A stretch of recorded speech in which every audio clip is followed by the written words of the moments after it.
The first time thousands of Americans first stepped foot in Vietnam was 50 years ago to fight a war. It's very encouraging for me to bring these vets back. 5 decades later, 24 Tennessee veterans journey back to the rural rice paddies and bustling cities many first saw as teenagers. I just wondered what it's going to look like when I got off the plane, and it's nothing like I thought. Well, it's from the other side for sure. How has this foreign landscape changed? We've been very well received by the Vietnamese people. How have these veterans changed? One of the pains that I've carried through the years is I never wanted to be here in the first place. They have really extended their hand to friendship. I wanted to see the healing for them, and I'm seeing it. And why make the trip now? The people here, I wish my husband could have reached the point they have. We made it out of here. Answers tonight in a 10 News special. Facing Ghosts, Return to Vietnam. Good evening. I'm John Becker reporting tonight from Vietnam. The reasons Tennessee veterans are returning to this foreign shore now vary as widely as the people and the landscape here on China Beach in Da Nang. We'll follow a Navy man on his journey back to the Mekong Delta, a river he patrolled on combat duty. We'll explain why an Air Force veteran made a point of returning to an orphanage on this trip.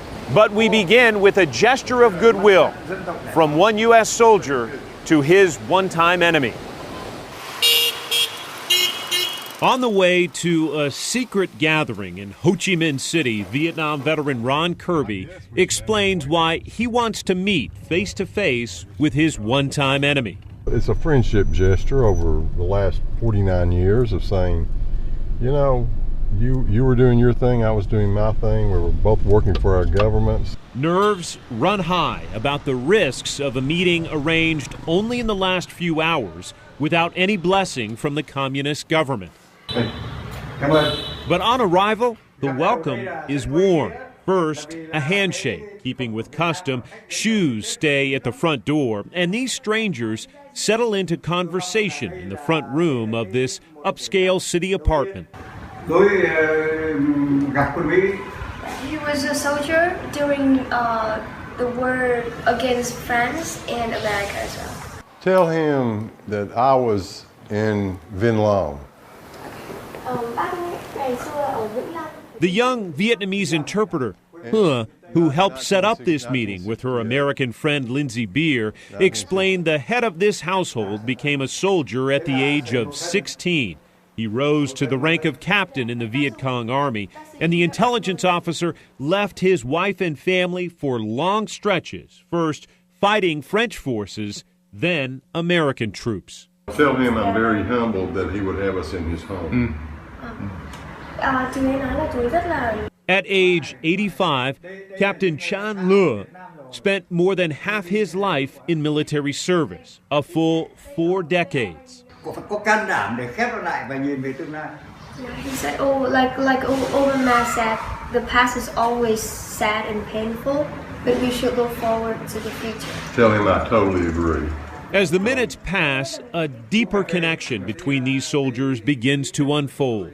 It was just tied to the barrel of an AK-47 like that. A few weeks ago, back in his Knoxville office, this combat-wounded veteran showed us a Viet Cong flag he pulled off a battlefield during the war in Vietnam. He told us then it was time to return it. I'd like to go to a Viet Cong soldier or soldiers and present that flag back to him after 49 years. Why is that important to you? I don't know. I just feel like, in one sense, it's a brotherhood. We're all brothers. They fought on one side, I fought on the other. After a 9,000-mile journey, Kirby seizes the moment to hand over the war-torn flag as a symbolic gesture of friendship between two one-time enemies. We were just so surprised that today you can have American friends over, and you feel like there's nothing between us, like no wall, no space. We're very open, talking to each other, like we have known each other from a long time. Well, and you hope this is like the first time that we met, but it's never going to be the last time. Tell him again that he's my brother. Yeah. Tôi nói là chúng con cũng là anh em. Hơn 70. Chang Le hangs the tattered flag under a photo of his family. The two veterans trade addresses, and after a visit lasting close to an hour, it's time to part ways. He said thank you. Well, this really couldn't have gone better for me. This is what I wanted. Back on the street, the Viet Cong captain offers a farewell wave, and just up the alley, American soldier Ron Kirby is overcome, unable to find words after completing his goodwill mission. The first trip out of the city took the group back to the Mekong Delta. It was strategic ground for both the enemy and American troops, and the key battlefield was water. It's been 48 years, and I've changed a lot more than the river has. On the first return trip to Vietnam since the war, Navy man Cliff Willis finds himself back on the same river he patrolled decades ago. Right now we're in Ben Tre. The Knoxville native points to spots on a map he crisscrossed as a river rat in his mid-20s. His boat crew targeted enemy troops, sneaking supplies up and down the strategic Mekong Delta. I take great pride in that I didn't lose anybody. A few weeks ago, he explained his main reason for heading back was seeing what, if anything, changed, especially whether the crop killer Agent Orange had decimated parts of the Delta forever. It's pretty much commercial here. 50 years later, his old base is now an industrial park, and there are no outward signs of the toxic chemicals sprayed all across this river delta. The jungle is back, and battle scars on land are mostly all healed. When you got home, you felt out of place. You didn't blend in that well. But internally, some veterans are still struggling with the impact of war. Aboard this river voyage is a woman who took the trip to honor her brother. They're very beautiful. It's very calming, as a matter of fact. It really is. Haunted by his combat memories, Edward Tyree Bridgman wasn't ready to go back to Vietnam, so his sister signed up as a way to pay tribute to her brother's service. I said, I'm going for you. And you're glad you did? I'm glad I did. Only a couple of days into this first-time visit to Vietnam, Jacqueline witnessed friendly greetings for returning veterans, from the bustling high-rises of old Saigon to rural river lowlands. The journey has served to reinforce her quest to help settle her brother's worries about the war.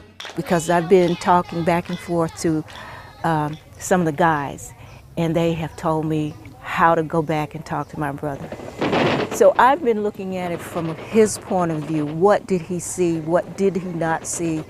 I want to tell him about all these guys that have been either in a similar situation that he has been in, and he does not have to be burdened for 50 more years. He can just let it go.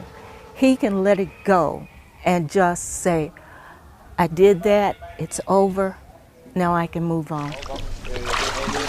We're aboard a sampan, a small boat in a small tributary of the Mekong River, and it's a bit of a surreal experience for some of the veterans that we're with because these are the boats the enemy used to attack them. Well, it's from the other side for sure. That's the first time I've been in a sampan. We actually caught 6 sampans out in the middle of the river one night trying to cross over and had a big shootout with them, and which didn't last very long for them. Cliff Willis describes this river tour as unique and something he's dreamed about for years. Today, on the water, it brought back some of it. But the chance to share the experience with his veteran brothers is what he finds most fulfilling about the return trip. Up next, we take you north to Da Nang City. We'll follow a Marine on the hunt for his old base and hear the wisdom his wife offered on this return trip to Vietnam. Dear 18-year-old self, well, you've done it now.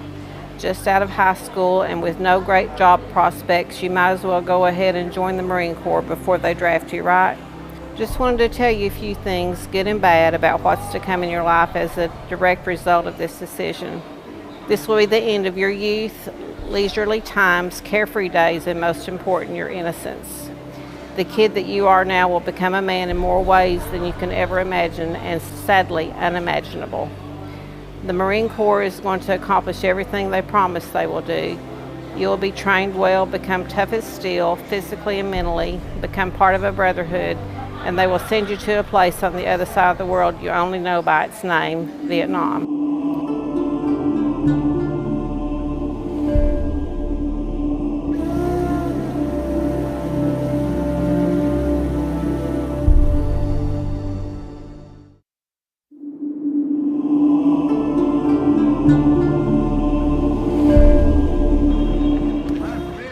Fresh off an hour-long flight to Da Nang. This is Marble Mountain, and it includes 150 steps to the top. Tough. I'm not 24 anymore. You're not 24 anymore. No. We're going to climb up to the main pagoda of the Marble Mountain, Da Nang, and there is a cave inside that. The rumor said that it's like the place that some of the communist soldiers hiding during the wartime, and they use it like a small hospital to rescue the injured soldiers. So this pagoda was built about 400 years ago. It is absolutely amazing. Absolutely. Breathtaking. It's breathtaking, and I think it's the most awesome thing I've ever seen. When I first landed at Da Nang, it was a lot smaller town. There's a lot like just shacks and kind of like slums. This place now kind of reminds you of Las Vegas or some beach resort. Gary Kuntz is a hard-charging, mission-driven Marine veteran devoting this day to returning to a slice of Vietnam he hasn't seen since the war. If I fly 9,000 miles, I just want to go back to Quang Tri and just see what it's going to be like. I was so wired last night, I didn't sleep a bit. I had 3 alarm clocks set, and I was up every 30 minutes looking at my time. In the 60s, Kuntz was shot at and ambushed on this winding road as a truck transport driver.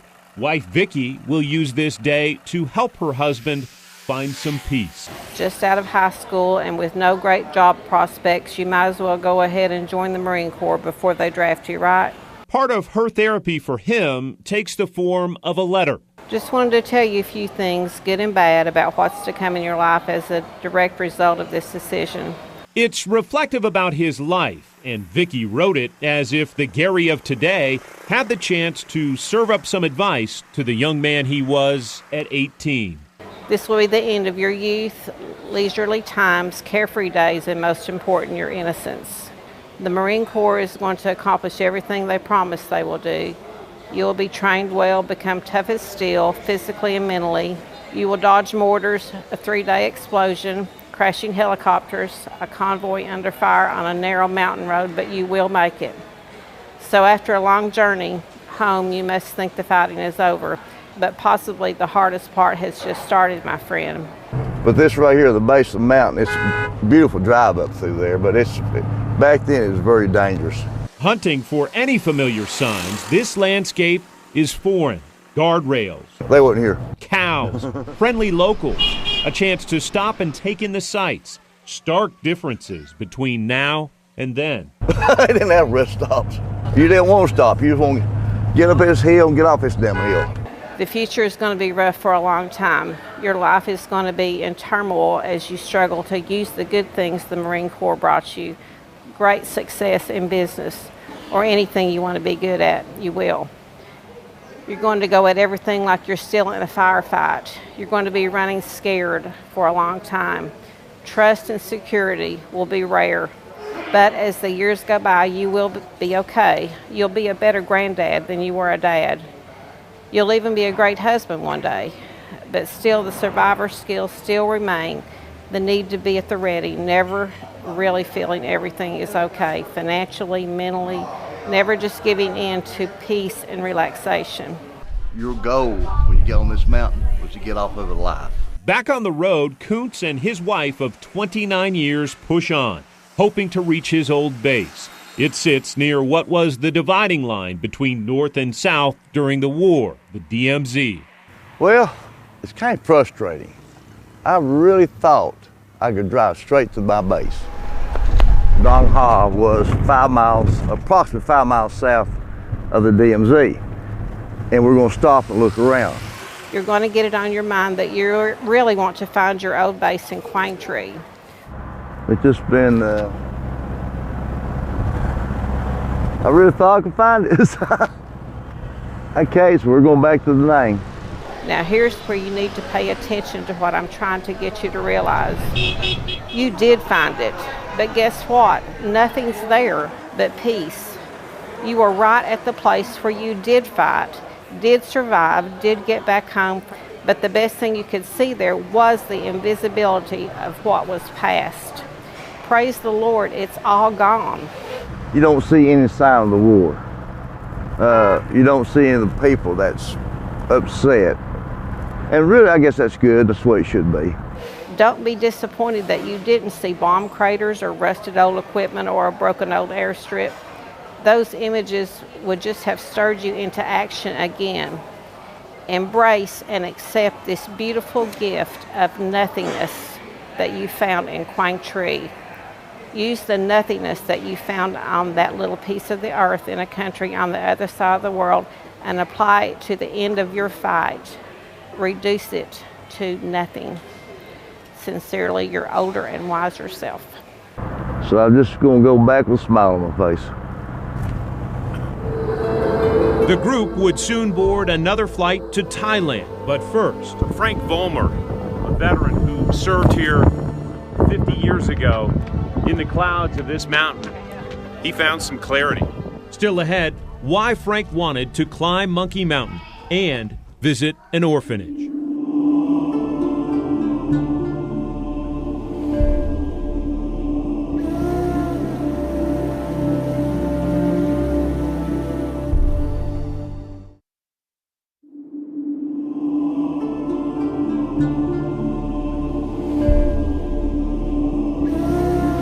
How long have you been riding? Maybe 20 minutes. Don't tell the boss, don't tell the bride. We'll see you in a bit. Ta and I are on the street of Ho Chi Minh City, and you're going to give us an education about motorbikes, because the population is between 8 and 9 million, but how many motorbikes are in this city? There are 4 million motorbikes. 4 million that we know about. City, right, yeah. There may be more than that, but that's the summary of the government here. And what do most cost, Tom? The most reasonable price from Honda is about $800 US. Which is a lot of money, because you were saying earlier that the typical government worker might make $100 a month. Government workers, they don't get paid very well, but you know, they have some extra work and they can earn even more than the salary that the government paid them. I hear that 30 people die a day on motorbikes across Vietnam. Is that true? Yeah, that's true. And how about the helmet rule? Because for a long time you didn't have to wear a helmet. About 7 years ago, the government put the law that we have to use the helmet for trafficking around Vietnam. When you say you're close to somebody in Ho Chi Minh, you're definitely on a motorbike. How many close calls, like that guy just scooted in between us? Close calls where you just brush like up next to a car every day? At least once. Todd, thank you. My pleasure. Thank you. The only way to see this city is on a motorbike, and thanks to this guy we did. Very good. Yes, sir. That was awesome. Yes. Lindsay and I are riding in the back of a cab in Ho Chi Minh City. Lindsay is earning her doctorate degree from the University of Tennessee in International Cultural Communications. Her focus is Vietnam. She's made a half-dozen trips here, including trips like this one with veterans. Right now we're in Ho Chi Minh City, and we are in District 1, right in the downtown area. I think a lot of Vietnam veterans in particular, when they return to Vietnam, are a little bit fearful that Vietnamese will have some type of resentment toward them, and it simply is not there. Y'all come see me, Jerry. I think that Americans still use Vietnam as a synonym for war. Vietnam is a beautiful, peaceful country. It's a safe place to travel. It has welcoming people who are eager to talk with Americans.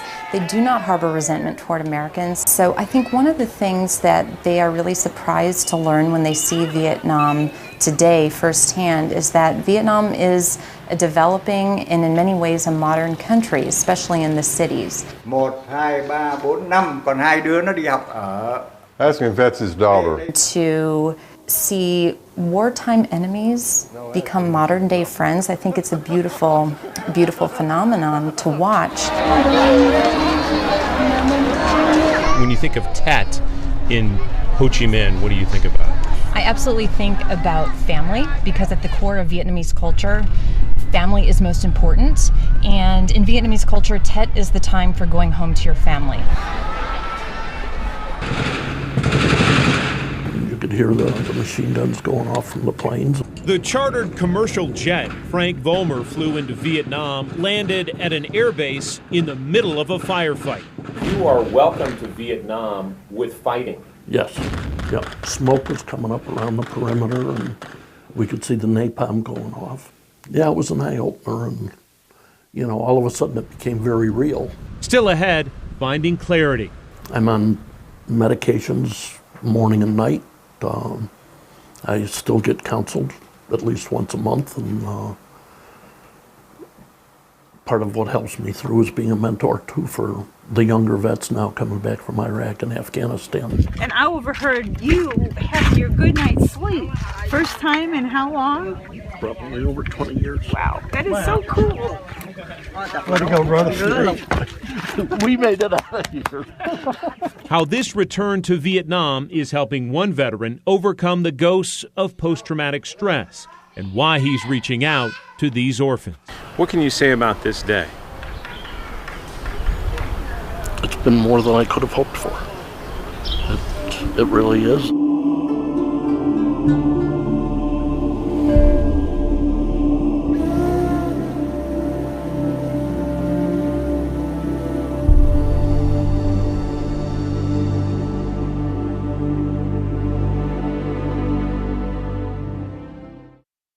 If you know a veteran or family member with questions about health benefits, including immediate counseling, call any of the numbers on your screen. And an important note about the men on this trip and Vietnam veterans in general: they are not broken or unable to overcome the demons of combat. Many went on to successful careers with the railroad, real estate, or the military, and they became loving husbands, fathers, and grandfathers.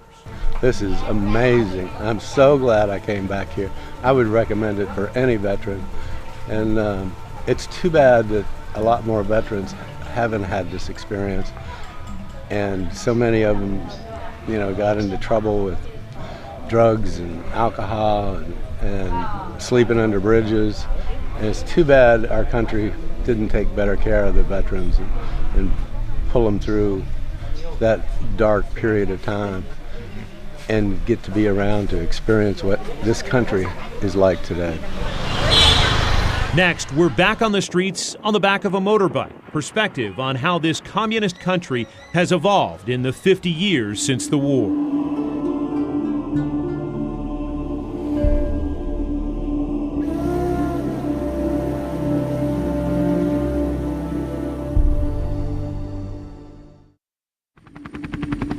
The first time thousands of Americans stepped foot in Vietnam to fight a war.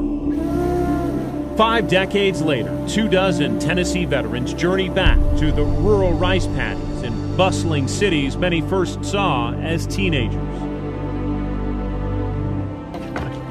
We made it out of here.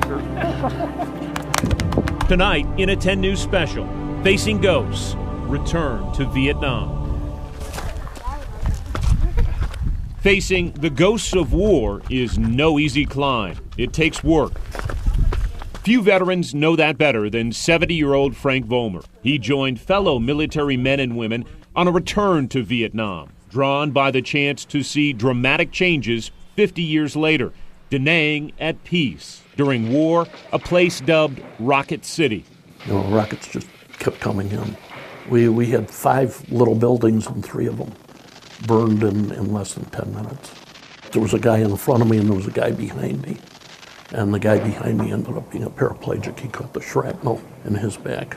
Dwayne Heiser died at age 19. He was Frank's best friend growing up, just one of the ghosts of war, haunting this Air Force veteran and motivating his return trip. I have PTSD, and I'm hoping that this will be beneficial. I've talked to other veterans that have gone back, and they've found that it's been therapeutic for them. A few days into his journey back to Vietnam, among the wispy clouds on this mountaintop, Frank is finding clarity. I feel a lot more at peace, and part of it is that the memories I've been living with,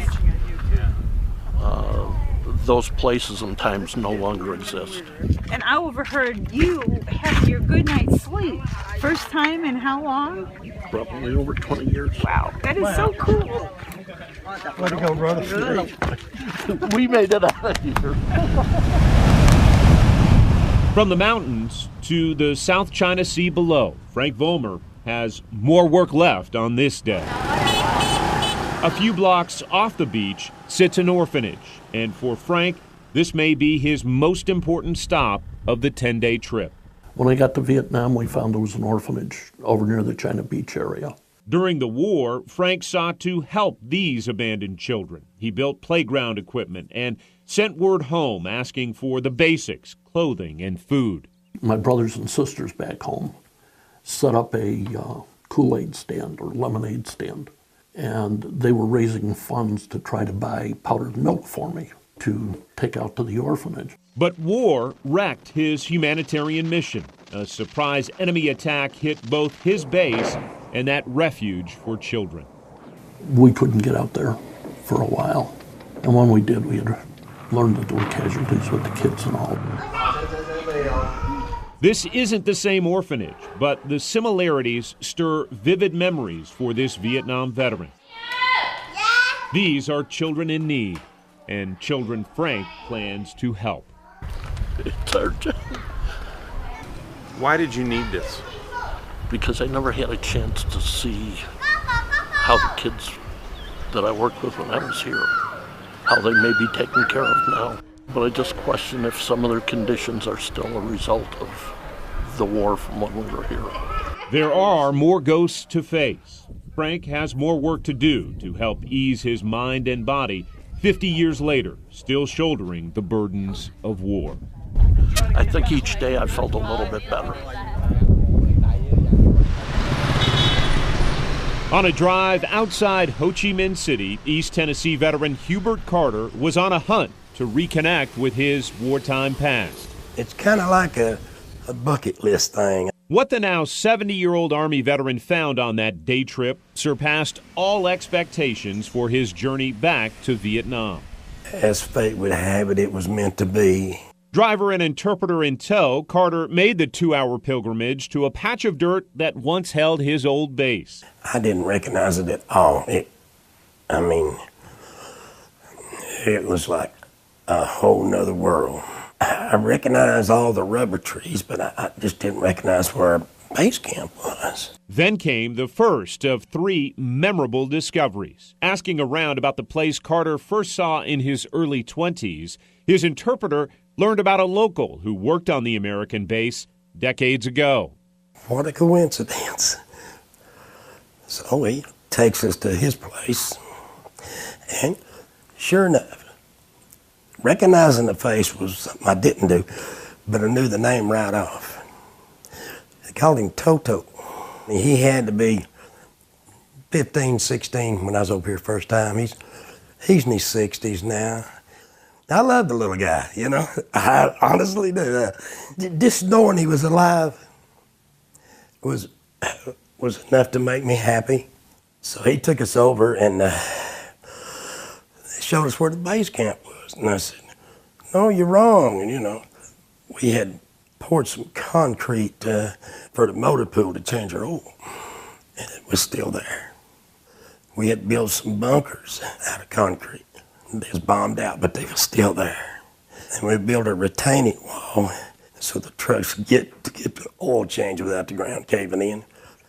And it was still there with our insignia on it. I mean, it was the right place, but God, it was so different.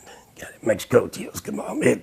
Reconnecting with Toto, touching his old base. 2 memorable moments, but Hubert Carter's final discovery resurrected memories of his old friend Jerry, killed 50 years ago, clearing jungle from around their base.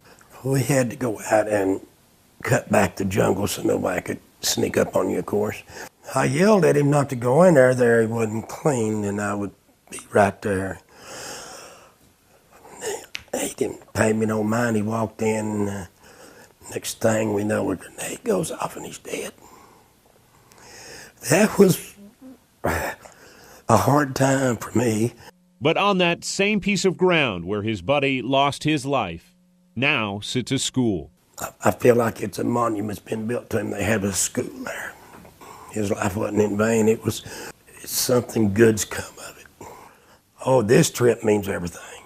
This trip has been very, very rewarding for me. It seemed like I lost everything when I was over here, but I believe I've gained it all back. It seemed like each roadblock I encountered, somebody was there to help me. I think it's fate. I mean, it just came together so beautiful. That wasn't the only surprise connection on our trip. Next, the other chance meeting during this return to Vietnam.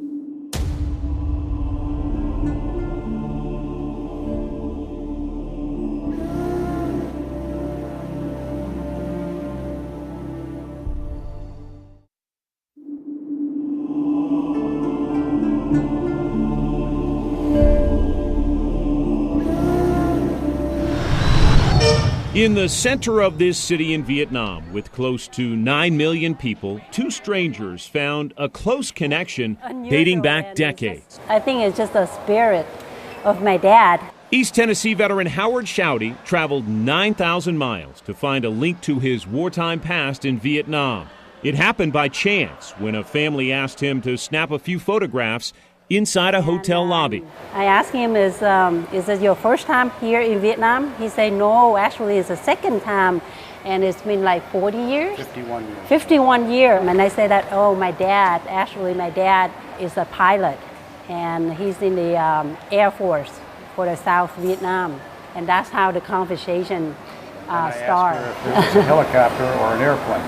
Yes. And she said, helicopter. The simple revelation was nothing short of stunning. Her father trained to become a pilot in the United States. At the same time, Howard served as a flight school instructor for those young pilots. It's a shock, it's just, I don't know what to say. But this moment here brings back different things I did with the pilots that came over that wanted to learn the helicopter.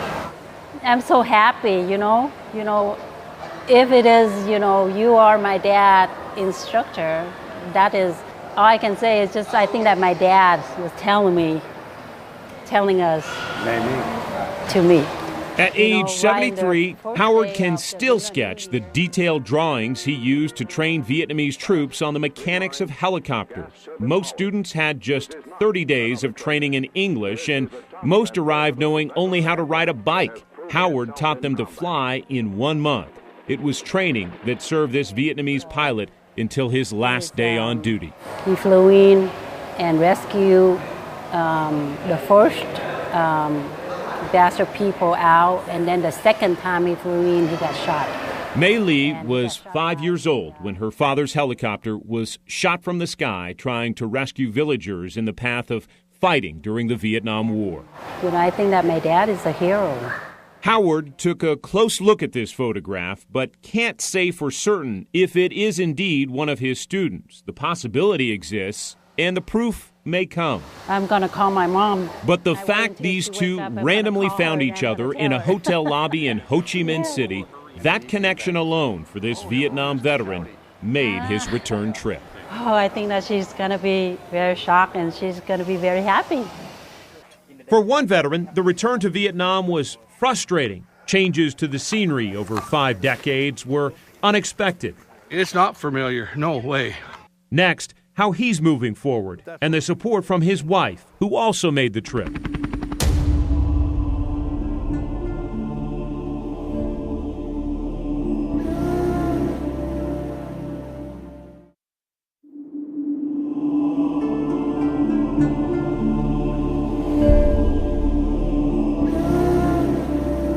What did they do with all the old, like the hooches and stuff? From the moment Vietnam veteran Bill Batho stepped back on the soil of a place known as Cu Chi, something didn't feel right. It's hard to explain. Everything's grown up. I mean, trees and... That part of it does not feel familiar. Right, it's not familiar. No way. Walking with his wife through a maze of war exhibits that includes rows of spikes and booby traps, the 68-year-old Army veteran grew frustrated. The setting felt less like his former base and more like a morbid amusement park. See, we're on the outskirts of my old base camp is what it is. The old base camp is up farther. We keep hearing these gunshots. Yeah, well, you want to pay $1 a shot? But is that unnerving to hear that in this? It used to be. It used to be. Boy, I'd hear a crack of thunder at night, and boy, I'd hit the deck, wouldn't I bet? The tourist stop was far from the hellish reality Batho knew in the late 60s as a soldier.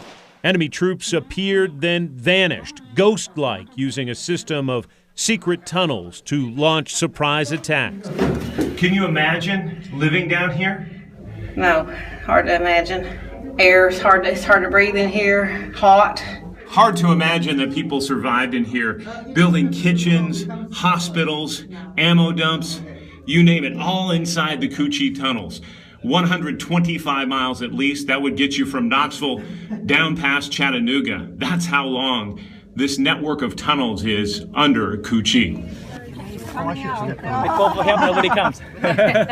Right. So this is the example for trafficking inside and outside of the secret door. The tunnels bring back a lot of memories. But now the location, the background and stuff here, it wasn't here. How's he done today? I think he's more nervous than he's letting on. I think he's had a little more trouble than he's willing to admit, but hopefully in the end it'll be a good process. What did you make of what we saw today? It's a bit overwhelming. Wife Betsy has helped her husband navigate nagging frustrations tied to his service here as an 18-year-old grunt. Batho points to one patrol on this ground in particular that triggered years of anxiety, anger, and mistrust. My best friend died right by my feet.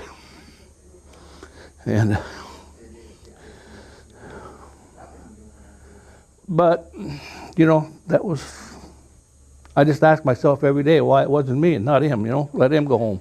He hoped revisiting this ground that held so many demons could help him bury that tumultuous past. After 50 years, it's what drew him back. But that used to be our old base camp down in there.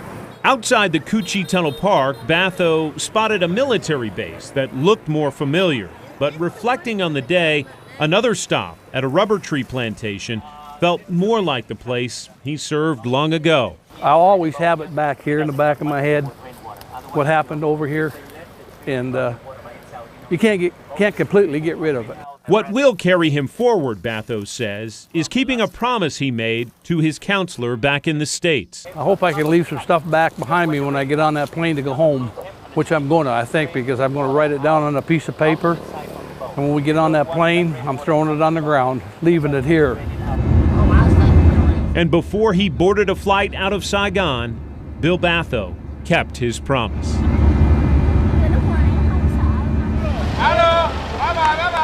Up next, reflecting on a full 10 days. For some, it was the journey of a lifetime. I wish my husband could have reached the point they have. On the 27th in Saigon. The journal entries that sum up their experience overseas.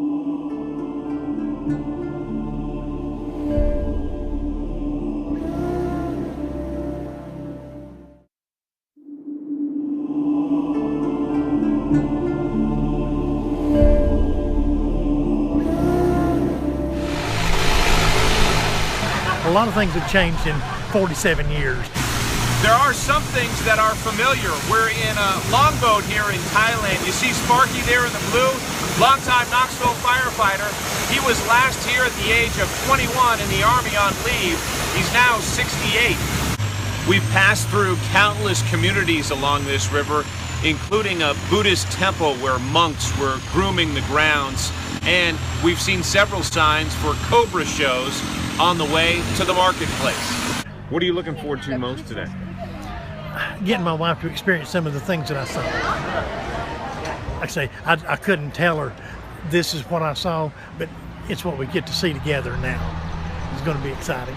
That was nice, very, very nice to be able to experience that with him again. Looks like some kind of orchid. From a flower market stop to a royal palace visit, Thailand's vibrant tradition and culture touched all the senses.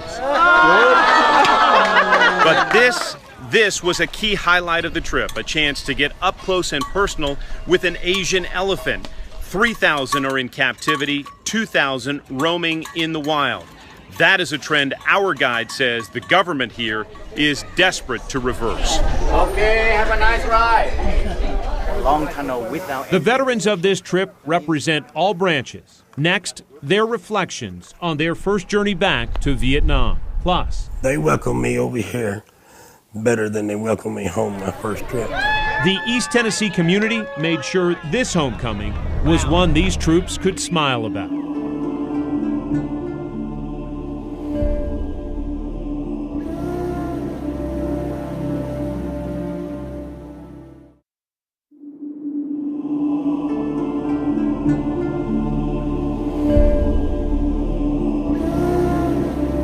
On the 27th in Saigon. Where do I begin to tell the story? Journal entries help capture the reflections and memories of the 24 veterans on this return trip to Vietnam. I came on this trip not only to see how much Vietnam has changed in 50 years, but to understand the accounts and stories of my fellow Nam brothers. This is what I was hoping to see, the resolution of some of these issues, because these are my boys. It is a revisit to a place that formed a seminal part of my story and my history that helped form who I am today. I don't think I've ever been anywhere in the world where everybody you run into is so friendly. They welcome me over here better than they welcomed me home my first trip. Whether the communists likes it or not, we won the war. It's just we had to wait a while to see the results. With me being a veteran as well, the camaraderie is incredible. So I wish my husband had lived longer, because he died when he was 54 years old of Agent Orange cancer. The people here, I wish my husband could have reached the point they have. And this guy named Mississippi was my radio operator, RTO. So Mississippi, you know, he broke me in.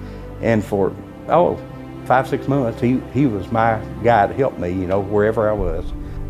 And the shot went through the spare tire in that Jeep, through the back of the seat, and hit Mississippi and killed him. Now this is 5 days before he's supposed to go home.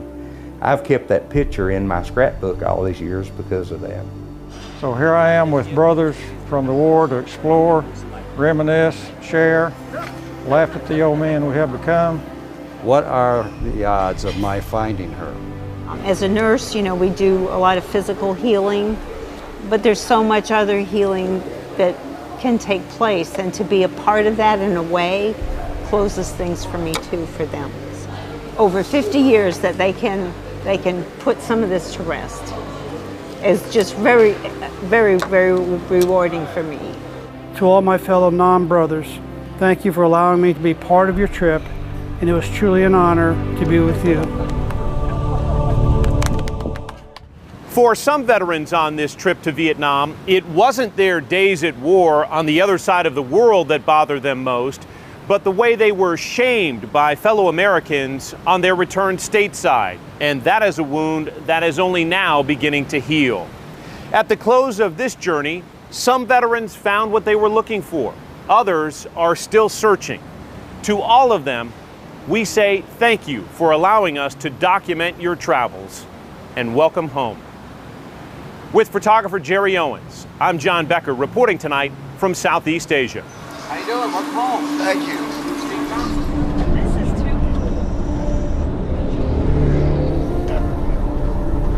This is too cool. That woke everybody up, didn't it?